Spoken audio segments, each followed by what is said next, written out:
For many students in St. John's, Metrobus is a lifeline. Josh Pittman is taking it easy, wishing he could take the bus.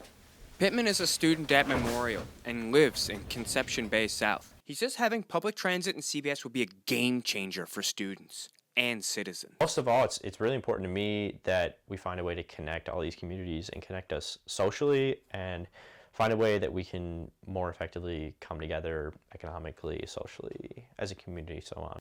Pittman says that while CBS is larger than Mount Pearl, it lacks the comparable infrastructure. And CBS markets itself as urban living in a rural area, but we don't have a scrap of urban infrastructure. We have a Costco 10 minutes away, and we have a Kent that's always empty. We have two hockey arenas. We don't have the economic, recreational, social infrastructure of that reflects the size of the town that we're living in right now. Pittman believes that efficient public transit can solve many issues. Public transit basically it has its own issues, but it does away with a lot of those. It means that you can get from point A to point B reliably, on time, without worrying about extra expenditures outside of like a bus fee. So you save money on road repair, for example, by taking cars off the road and having more people using public transit. Road repair is something like a fourth of CBS's expenditure from this budget. It's incredibly expensive. The more cars you take off the road, the less of a problem that is. Fellow CBS resident Ken Meeker also thinks CBS would benefit from public transit. He's quite the fan of trains and transit.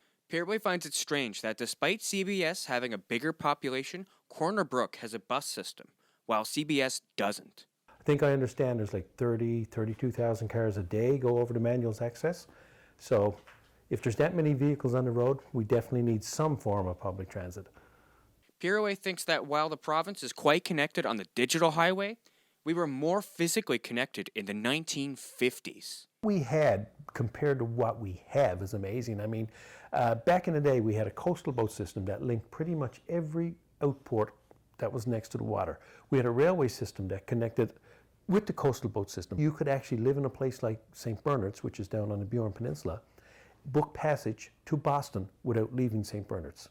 CBS Mayor Terry French says that the notion is wonderful, but not affordable by the town. He points to Paradise, who subsidizes Metrobus to come to town. He says per the number of citizens who use the service, it costs the city $24.50 per passenger. For now, it seems that for public transit in CBS, that bus has left the station. For Kicker, this is Ken Meeker.